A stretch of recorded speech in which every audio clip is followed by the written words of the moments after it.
Ang alamat ng Pasko. Noong unang panahon ay walang Pasko. Wala pang naririnig na awit ukol sa Pasko.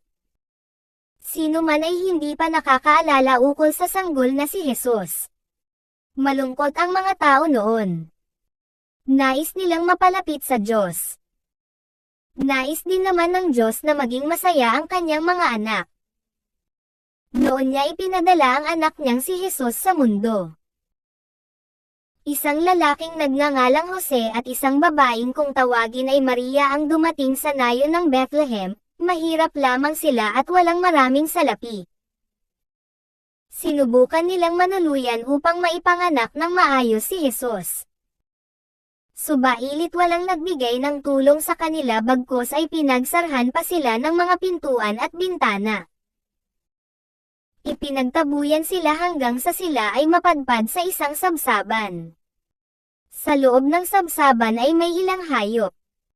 Nilinis iyon ni Jose. Napakalamig sa lugar na iyon. Pumasok si Maria sa loob.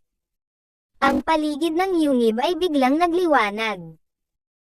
Hindi nagtagal at isinilang ni Maria si Jesus, ang anak ng Diyos. Tinabihan siya ng baka at kabayo upang siya ay mainaitan. Nagdatingan ang maraming anghel at nag-awitan. Diyon ang unang awit ng Pasko. Ipinamalita ng mga anghel sa mga pastol ang pagsilang ni Jesus. Mabilis na kumalat ang balita sa buong bayan. Ang mga dukhang pastol ay agad na naniwala sa mga anghel. Patakbo silang nagtungo sa kinaroroonan ng sanggol.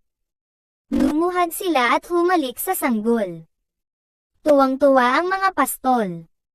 Alam nilang dumating na ang hari ng mga hari. Sa gawing silangan ay naroon ang tatlong haring mago.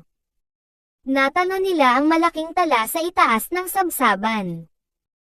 Sundan natin ang talang iyon, ang noika ng tatlong hari. Marahil ay ituturo sa atin ang dakilang hari. Sinundan nga nila ang tala hanggang sa sumapit sila sa Belen. Doon namalas nila ang sanggol na anak ng Diyos. Nagbigay sila ng mga handog, ginto, pabango at mira. Kaya ang araw ng Pasko ay tinagurian na araw ng paghahandog. Sa araw na iyan ay ibinigay sa atin ng Diyos ang anak niyang si Jesus. Ang araw ng Pasko ang kaarawan ni Jesus.